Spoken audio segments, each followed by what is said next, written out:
Scammers on the rise again, calling people pretending to be law enforcement, saying there's a warrant out for your arrest and you can resolve it by paying a fine over the phone. KQ2 News' Darren Doyle talked to Buchanan County Sheriff's Office on what more you can do in this situation besides hanging up the phone. A common tactic scammers are and always have used is fear. Often now pretending to be law enforcement, where they'll call you with the threat of arrest unless you connect to a Zoom and pay them large sums of money for a fine.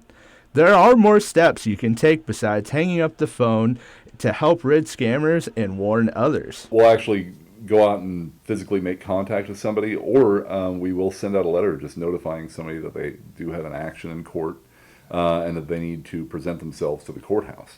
But it's never going to be a call this number, provide somebody with money, anything like that. It is going to be that there is an open appearance that they need to make in court, and it's just going to be a notification that way. Or we're just going to come make contact with you and establish it that way. If you have given them financial information, a police report is usually the way to go, although recovery is not always promised. However, even if you haven't given them financial information, you don't have to make a report, but you could still let local law enforcement know that you did receive an attempted criminal call. Yeah, it's basically just providing us, just with the phone number, that there is this going on, what the nature of the scam was. It doesn't have to be a full report. There doesn't have to be any loss demonstrated or anything like that. Because if you try and file a police report and there's no demonstration of loss, then there is no crime that technically has been committed yet. So it's more providing us with intelligence. Once you hang up and call the actual law enforcement, scammers may continue to call.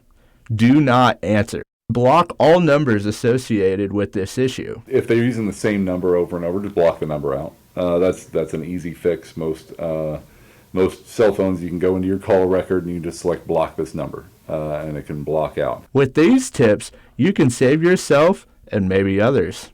Darren Doyle, KQ2 News. If you find yourself in this situation with a scam call, you can reach out to the Buchanan County Sheriff's Department at their non-emergency line 816-236-8812.